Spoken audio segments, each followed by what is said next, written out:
Baik, selamat pagi saudara-saudara yang saya kasih dalam Tuhan Yesus Kristus. Hari ini istri di apartemen sedang ada mengalami masalah ya. Nyala, mati, nyala, mati. Nah, dalam kebaktian ini pertama kali kita ini mengalami listriknya mati. Tapi puji Tuhan, sekarang sudah nyala kembali. Baik, saudara-saudara, ada sebagian yang mungkin yang mengalami ada gangguan ya, ikut kebaktian online ini. Baik, kita akan berdoa terlebih dahulu sebelum kita bersama-sama merenungkan firman Tuhan ini. Mari kita berdoa. Bapa yang maha mulia, kami naikkan puji syukur mana kami boleh mengatakan kebaktian ini kembali. Kami mau membaca dan merenungkan firman-Mu. Kiranya Roh Kudus tuntun kami dalam kebenaran. Dalam firman-Mu boleh mengingatkan kami bagaimana kami harus hidup. Kami boleh aplikasikan firman-Mu dalam kami. Berkati kami semuanya yang sudah hadir dan juga saudara-saudara kami yang sedang ikut kebaktian online ini. Dalam nama Yesus Tuhan kami berdoa. Amin. Amin. Saudara yang saya kasih dalam Tuhan Yesus.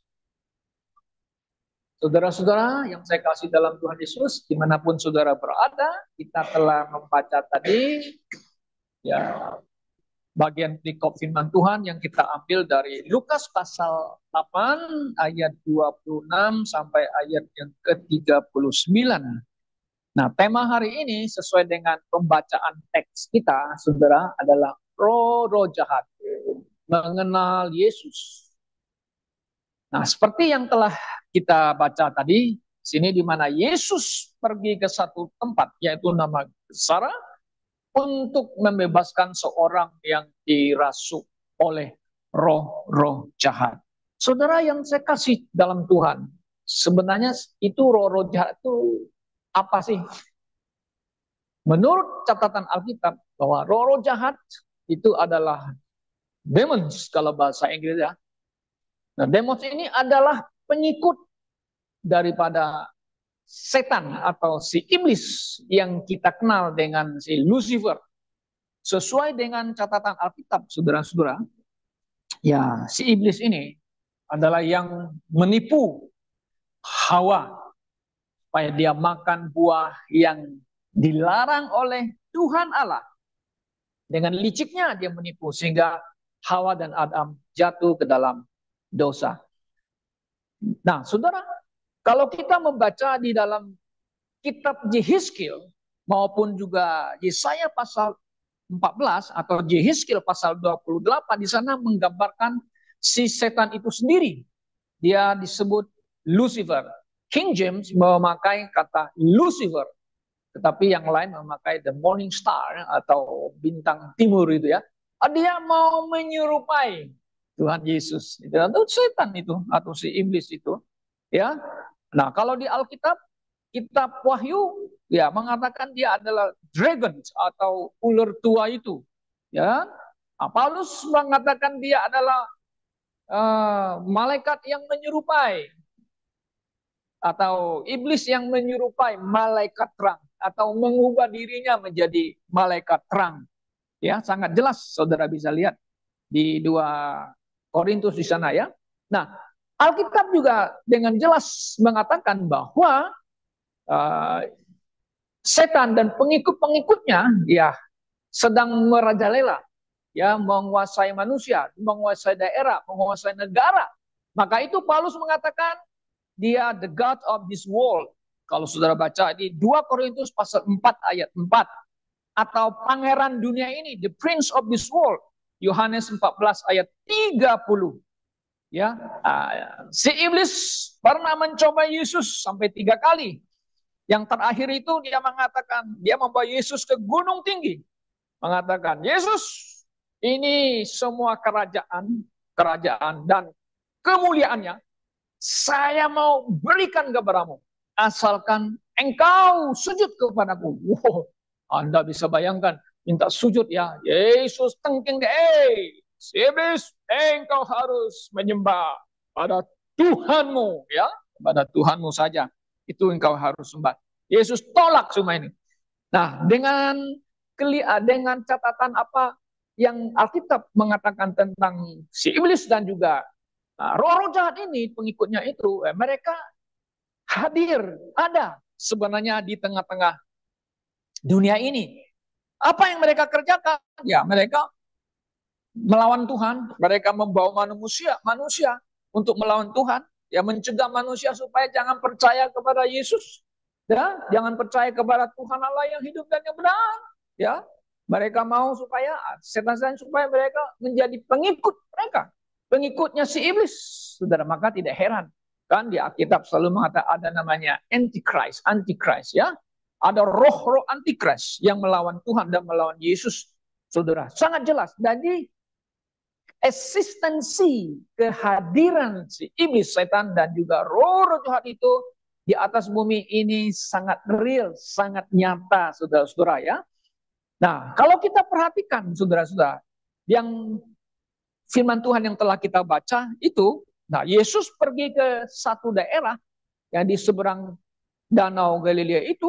Nah, kalau saudara baca di ayat yang ke-27, ya, ketika Yesus bersama murid ya naik ke darat, datang menemui dia seorang laki-laki dari kota itu yang sudah lama dirasuk setan-setan. Nah, ini terjemah setan itu adalah roh jahat, tidak berpakaian dan tidak tinggal dalam rumah, tapi dalam pekuburan.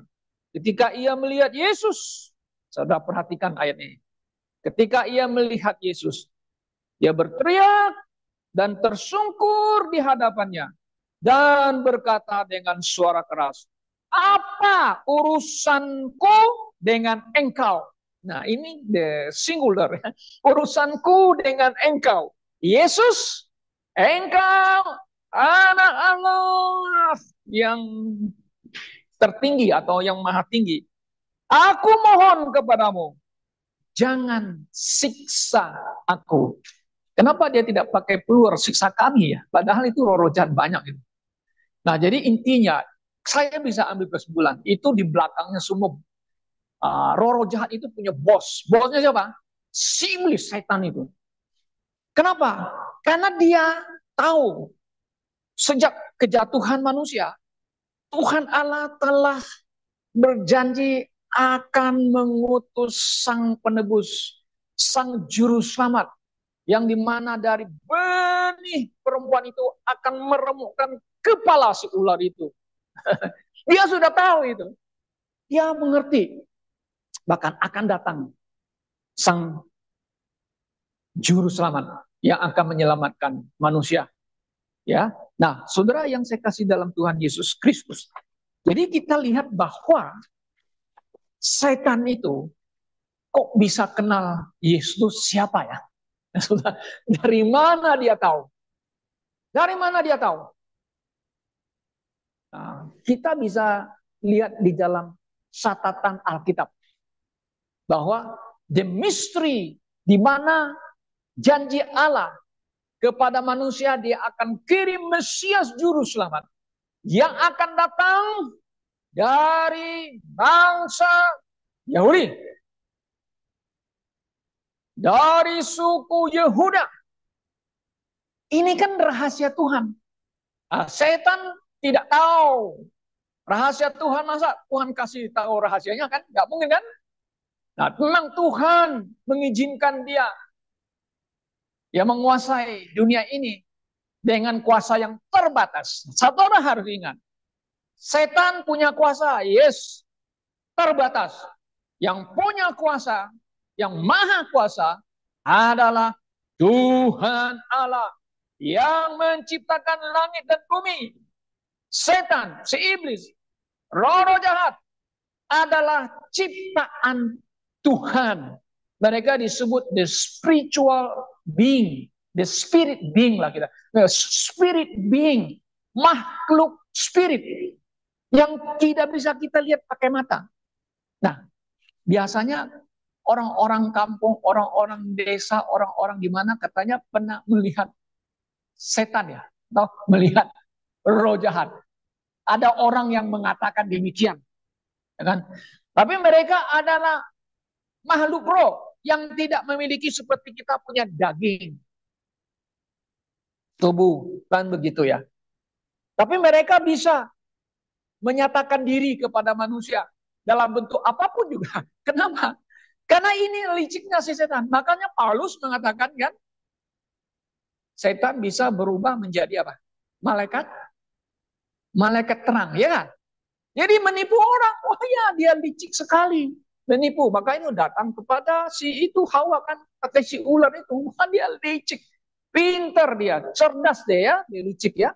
Nah, saudara, jadi kita bisa mengambil beberapa kesimpulan atau perspektif dari Alkitab. Bagaimana roh jahat ini, kan disebut ada plural ya, di mana menguasai daerah, namanya di sini daerah Gezara ya, menguasai daerah dan menguasai juga orang-orang ada di situ loh, saudara, sangat jelas. Nah, kita lihat dalam Alkitab, saudara ya, bagaimanakah mereka bisa tahu? Nah, yang pertama itu kalau saya lihat itu ya, pada waktu siapakan mereka bisa mengenal Yesus ya, pada waktu malaikat memberitahukan kepada Maria dan Yusuf bahwa Yesus akan lahir melalui rahimnya Maria, harus kasih namanya Yesus, dia adalah anak yang maha tinggi, anak Allah, ya kan? Betul nggak? Nah, jadi Yusuf dan Maria mereka tahu itu siapa itu sih yang akan dilahirkan oleh Maria. Apakah Yusuf Maria ada cerita nggak kasih ke orang-orang lain? Kemungkinan catatan Alkitab memang tidak ada menulis itu ya. Tapi kita lihat lagi ya. Kemudian yang tahu itu adalah Elizabeth. Betul nggak? Elizabeth ketika Maria menyapanya itu Yohanes Pembaptis tiba-tiba apa? Girang, senang ya. Katanya Ibu Tuhan datang. Wah, dia berprofesi ya, bernubuat ya. Dia kok bisa tahu? Nah, itu Roh Kudus yang memberitahukan hal itu ya. Nah, Yohanes dalam Qur'annya sudah girang lihat, kan? Nah, maka itu kemudian Yohanes memperkenalkan Yesus yang datang kepada dia di Yordan dan mengatakan, lihat dia adalah anak domba Allah. Kan tadinya orang Farisi kan bertanya, Yohanes, kamu sebenarnya siapa? Apakah Mesias atau salah satu nabi? Oh, tidak, saya bukan Mesias, dia terus mengatakan. Nah, mereka sudah takut Mesias. Itu Yesus itu Mesias, anak domba Allah yang menghapus dosa isi dunia. Setan tahu nggak? Dia ngerti. Dia dengar, dari kesaksiannya, the testimony of John the Baptist. Dia tahu Yesus itu yang dibaptis itu the Son of God, Mesias. Setan tahu, saudara tahu. Kemudian kita lihat lagi, saudara. Dia tahu dari mana lagi? Ketika Yesus lahir di Bethlehem, nah, malaikat-malaikat datang berkata kepada para gembala. Nah, ini kita sudah mau masuk Christmas ya. Gembala, apa yang mereka ketahui? Ada malaikat datang. Berita kabar sukacita kepada telah lahir Mesias, Juru Selamat. Masih Juru Selamat. Masih Juru Selamat. Mereka pergi lihat, betul ada bayi Yesus bersama dengan mamanya Maria dan Yusuf. Nah, berita ini kan tersiar dari satu mulut ke mulut. Setan nguping nggak? Istilah kita nguping nggak? Nguping, tahu dia. Nah, sudah tahu. Kemudian yang berikutnya, orang maju ada bintang yang aneh di timur, terbit. Mereka cek, lahir anak raja Yehuda di Yehuda. Mereka pergi mau cari dia. Cari ke Raja Herodes. Raja Herodes, di mana anak Raja Yahudi lahir? Terkejut ya. Terkejut, saudara. Mereka nggak tahu. Cek di Alkitab. Di kota Bethlehem. Efrata. Nah, di sana Bethlehem, tempat kelahirannya Raja Daud. Di mana dia? Oh, dilahirkan. Lalu orang Majus pergi. Pesan. Kalau kamu ketemu sama dia, kata Herodes, yuk kasih tahu ya, saya juga mau pergi untuk menyambut dia. Saudara, lihat, setan juga tahu. Setelah mereka ketemu, malaikat bilang sama orang Majus, kalian jangan balik ke Herodes. Lewat jalan lain, pulang ke negara kalian. Mereka pulang. Herodes tunggu-tunggu mana orang Majus. Siap. Akhirnya dia ketahuan ditipu. Bunuh semua bayi. Bunuh bayi Yesus. Itu setan gitu. Itu roh jahat yang telah memenuhi orang-orang yang membenci Tuhan, membenci Yesus itu. Setan tahu nggak? Tahu. Maka dia memakai Herodes mau membinasakan bayi Yesus. Tapi malaikat bilang sama Yusuf, pergi kamu ke mana? Ke Mesir. Selamatlah Yesus dari tangan si iblis yang memakai Raja Herodes. Setan tahu Yesus siapa? Tahu, saudara. Nah, saudara yang saya kasih dalam Tuhan Yesus. Kita lihat, Yesus betul. Dia adalah anak Allah. Nah, kemudian saudara kita lihat, waktu Yesus tampil di publik sudah umur 30 tahun, dia melakukan mujizat-mujizat yang dia menghadapi roh jahat, saudara. Dan roh jahat itu tunduk kepada Yesus. Kenapa? Mereka tahu Yesus itu adalah God become man. Allah yang menjadi manusia.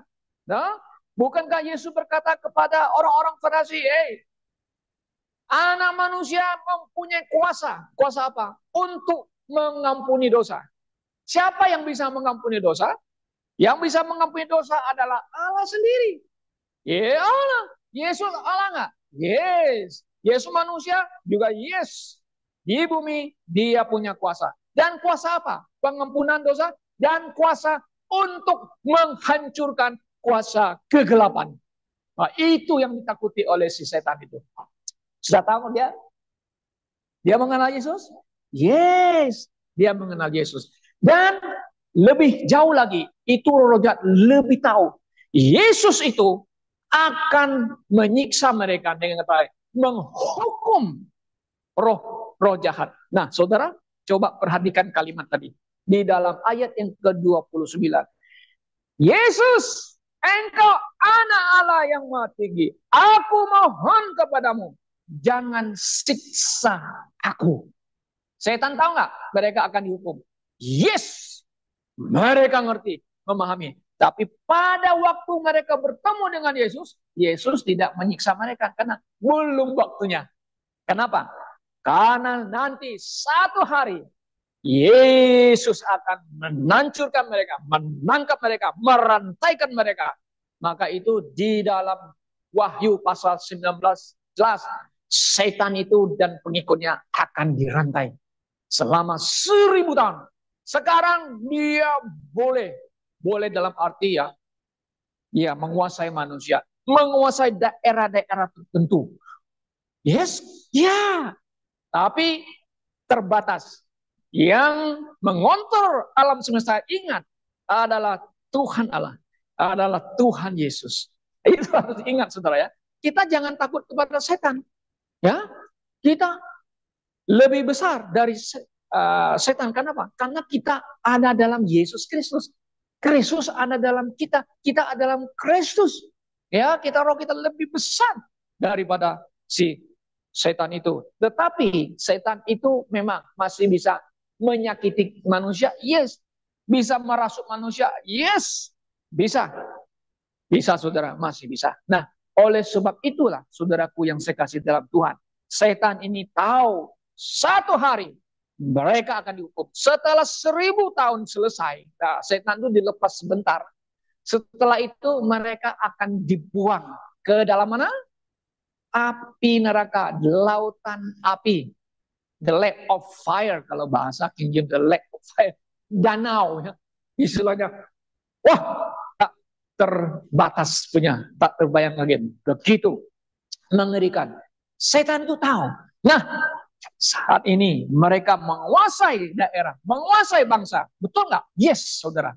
Kita lihat negara-negara yang dikuasai oleh setan. Sangat jelas. Saya perhatikan. Iran yang mau hancurkan Israel. Ini adalah roh kebencian dari setan. Mau hancurkan Israel. Mau hilangkan peta Israel di bumi. Itu roh jahat itu loh. Roh jahat. Dan bangsa-bangsa lain yang dikuasainya. Lihat, yang membenci Israel, membenci orang Kristen dan sebagainya itu adalah roh-roh jahat, saudara. Nah, kita kasih contoh lagi. Roh-roh jahat ini sukanya berada di daerah yang tinggi-tinggi. Oh, kenapa? Karena sifat karakternya mau yang aku mau naik ke atas, aku mau lebih tinggi, aku mau lebih tinggi lagi kan? Nah, di mana itu? Tibet, Nepal, Bhutan. Itu daerah yang tinggi-tinggi itu banyak sekali tempat penyembah-penyembah kepada dewa-dewi mereka. Kenapa? Karena mereka mau yang lebih tinggi, mau capai tinggi-tinggi. Itu adalah daerah-daerah yang dikuasai oleh orang jahat, saudara. Oh, kita lihat lagi daerah mana itu? Thailand. Itu 1000 apa namanya itu Buddha itu di mana-mana. Burma, Laos dan sebagainya.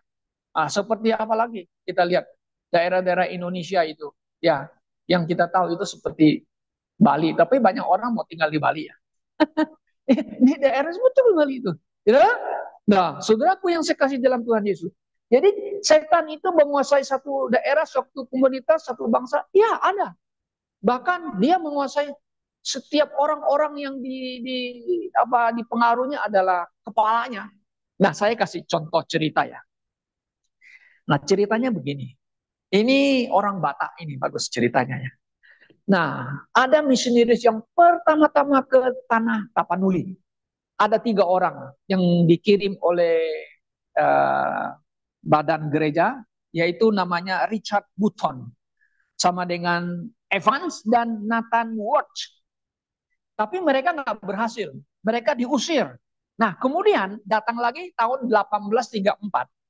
Ini misionaris baptis dari Amerika. 2 baptis namanya Lyman dan Manson. Menginjil ke Siboga, daerah-daerah situ. Dan mereka dibunuh oleh Panglima. Ya, dibunuh oleh Raja, ya, Pangalamei namanya. Saudara, mati 2 orang ini yang memberitakan Injil loh. Kenapa? Karena kuasa kegelapan luar biasa daerah situ. Nah, setelah didengar oleh Nommensen bahwa misionaris yang pergi ke Tanah Batak telah dibunuh, tapi dia terpanggil mau pergi ke sana loh. Namanya Nommensen, tahun 1862. Dia pergi ke sana, saudara. Juga mau dibunuh, diguna-gunain, mau dimatiin oleh mereka di sana, tapi nggak mati gitu loh. Nah, satu hari mereka datang kepada dia. Rasanya, Tuhan, Tuhan punya kuasa apa ya? Begitu powerful. Dia heran, kuasa apa? Nah, dia ceritakan tentang Tuhan Yesus Kristus yang berkuasa. Lalu rajanya itu, orang Tapanuli itu, Batak itu, bertobat.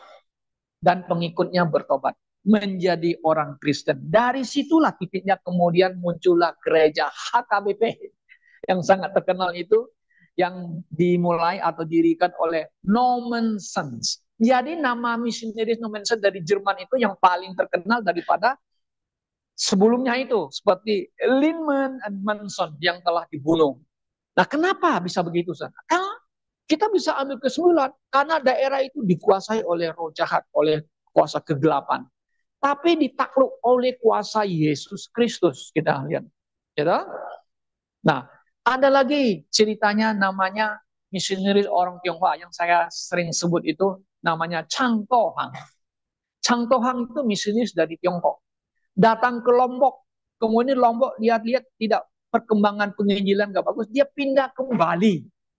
Dalam bukunya, sejarahnya bukunya itu ya, Chang Tohang beberapa kali mau dibunuh oleh dukun-dukun pakai obat-obat. Tapi nggak mati. Nggak mati loh, Chang Tohang. Nah, ceritanya itu. Nah, jadi sejarah gereja Kristen Bali tidak didirikan oleh namanya misionaris orang Tionghoa Chang Tohang itu. Chang Tohang itu bapaknya John Jakaria yang mengembalakan GPMB. Maka John Jakaria namanya ada di di gedung GPMB di Kelapa Gading itu, di aulanya yang besar itu kita bilang, nah kasih namanya John Jakaria karena dia berjasa ya. Nah saudaraku, jadi real nyata kehadiran daripada setan dan roh-roh jahat di bumi ini nyata, real. Tetapi satu hari mereka akan dihukum oleh Tuhan Yesus Kristus. Bukan hanya mereka, tapi mereka yang menolak kebenaran dan Injil Yesus Kristus akan dihukum oleh Yesus Kristus. Saudara bisa baca di 2 Tesalonika pasal 2 ayat 7 dan 12. Nah, setelah orang yang dirasuk oleh setan itu disembuhkan oleh Yesus Kristus, dia sudah duduk pakai baju dan sudah waras, dan orang-orang kampung di situ melihat dia sudah baik sembuh. Tapi sebaliknya mereka itu menolak Yesus tuh. Kan aneh ya. Saudara kalau baca kisahnya tadi yang kita baca itu di Lukas pasal 8 ini. Ini orang yang terasuk setan itu. Orang roh jahat itu ya saudara ya. Sekarang sudah sembuh. Sudah waras. Sudah bisa berbicara. Orang kampung Genasara, kampung apa di situ dikatakan ya? Kampung apa itu? Datanglah di mana ada terus besarang. Oke. Di seberang danau. Oh ya, ayat 26 saudara baca ya. Di desa Gerasa. Ya kan? Di Gerasa itu ayat 26 ya. Sudah waras. Roh itu tahu jangan menyiksa aku katanya. Mereka minta pindahkan kami ke tempat babi. Karena pada waktu itu ada babi itu sedang mencari makan di situ. Semua roh-roh itu pindah ke babi itu. Dan babi ini terjun ke danau dan mati. Nah orang ini disembuhkan. Orang disuruh lihat, sekampung lihat, apa yang terjadi? Mereka sebenarnya telah melihat kuasa Tuhan Yesus yang terjadi. Di mana satu orang ini ya yang dirasuk itu sudah sembuh, sudah sehat. Seharusnya mereka mau tahu ya, kenapa dia bisa sembuh dari kuasa kegelapan. Padahal dia itu dikuasai roh jahat itu ya berkeliling aja di kuburan itu. Orang nggak berani tangkap. Rantai-rantai aja putus kena. Nah, saudaraku, lalu mereka melihat orangnya sudah sembuh, tetapi babi-babi mereka mati di danau. Saudaraku, jadi gini maksudnya, mereka tidak mempedulikan orang itu yang sudah sembuh itu. Mereka hanya mempedulikan babinya, materi. Jadi kesimpulan begini, mereka lebih penting materi dunia ini dari jiwa manusia. Padahal Yesus datang memberitakan kabar baik, kabar sukacita. Tetapi mereka menolak, saudara. Saudaraku yang saya kasih dalam Tuhan. Ini daerah yang dikuasai setan itu menolak Injil. Nah demikian juga saudara ya. Banyak daerah-daerah, negara-negara yang menolak Injil Yesus Kristus. Nah saudara bisa lihat negara-negara yang menolak siapa? Nepal, Tibet, semua menolak. Tapi Injil masih bisa masuk ya. Saudara. Nah kita lihat di Korea Utara. Oh, you pegang Alkitab, masuk penjara. You bagi-bagi traktat aja, you masuk penjara. Ya, warganya yang nonton-nonton TV di luar North Korea, lu masuk penjara lo. Begitu luar jahatnya itu ya, saudara-saudaraku. Nah, kita lihat siapa yang menguasai dari itu. Kita tahu, pasti di belakangnya adalah si iblis, si setan itu. Nah, saudara yang saya kasih dalam Tuhan Yesus Kristus. Jadi jelas kita lihat bahwa banyak daerah, banyak negara yang menolak Injil Yesus Kristus. Injil yang sejati. Setan-setan atau roh-roh jahat. Mereka mengenal Yesus itu siapa. Tetapi saudaraku yang saya kasih dalam Tuhan Yesus. Pada zaman ini, zaman kesesatan, kita lihat, mungkin banyak orang yang menyebut dirinya Kristen tidak mengenal Yesus secara pribadi. Oh, itu yang kita lihat. Tidak mengenal Yesus secara pribadi. Mereka hanya tahu. Tahu dengan mengenal itu beda.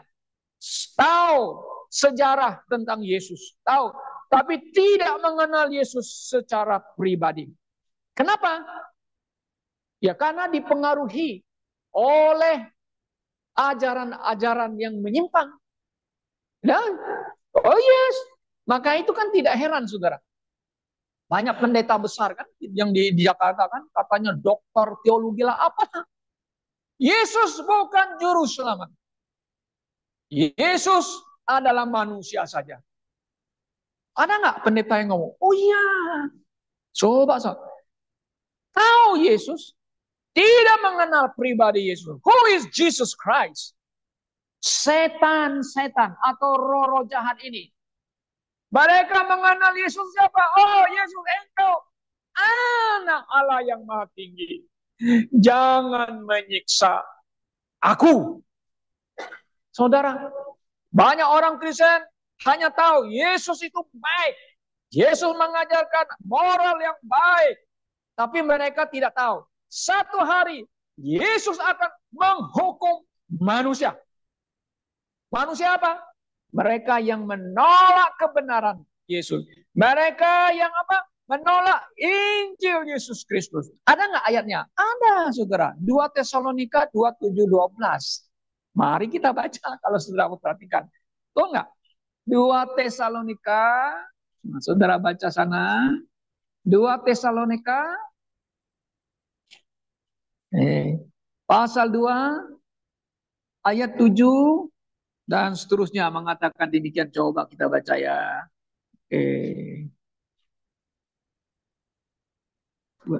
Saya baca 2 Tesalonika ya. Sudah itu dia. Karena secara rahasia kedurhakaan telah mulai bekerja. Oh ya, ini pekerjaan setannya.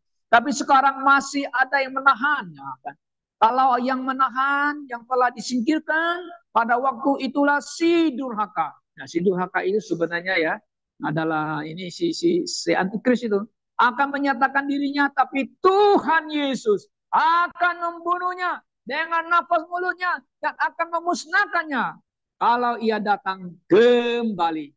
Kedatangan si pendurhaka ini ya, itu adalah pekerjaan iblis, yes kita mah. Dan akan disertai rupa-rupa perbuatan ajaib, ya dia bisa buat mujizat, tanda-tanda mujizat palsu dengan rupa-rupa tipu daya jahat terhadap orang-orang yang harus binasa karena mereka tidak menerima. Nah, menerima apa? King James pakai apa? Deceive the love of the truth. Betul kan? Menerima the love of truth dan apa? They might be saved dan akan diselamatkan. Saudara, mereka menolak ajaran Yesus ya. Kemudian ayat 11. Dan itulah sebabnya Allah mendatangkan kesesatan atas mereka yang menyebabkan mereka percaya akan apa? Dusta. Nah, kata dusta itu istilahnya percaya dengan ajaran-ajaran yang palsu ya. Yang kata-kata yang manis dan macam-macam. Ayat 12. Supaya dihukum semua orang. Nah, semua orang yang tidak percaya akan kebenaran dan yang suka akan kejahatan. Saudara lihat, di sisi lain kita lihat banyak orang Kristen tahu, oh Yesus orang yang baik, betul kita mengatakan. Yesus mengajarkan cinta kasih, yes kita mengatakan. Tetapi di sisi lain kita lihat, siapa Yesus? Dia akan menghukum. Kalau you tidak percaya, Anda menolak kebenaran, Anda menolak Injil yang benar. Satu hari, Yesus akan menghukum orang yang demikian. Apakah saudara sudah percaya kepada Yesus Kristus? Apakah saudara sudah menerima dia? Bahwa Yesus adalah anak Allah. Dialah juru selamat dunia. Kiranya Tuhan menolong kita. Kiranya Tuhan memimpin kita, saudara. Ya, roh-roh jahat mengenal Yesus Kristus. Jangan sampai Anda yang menyebut diri orang Kristen tidak mengenal Yesus sebenarnya. Kiranya Tuhan memberkati kita semua yang menerima Yesus dan yang menerima Yesus adalah Tuhan dan Juru Selamat. Tuhan memberkati kita. Mari kita berdoa.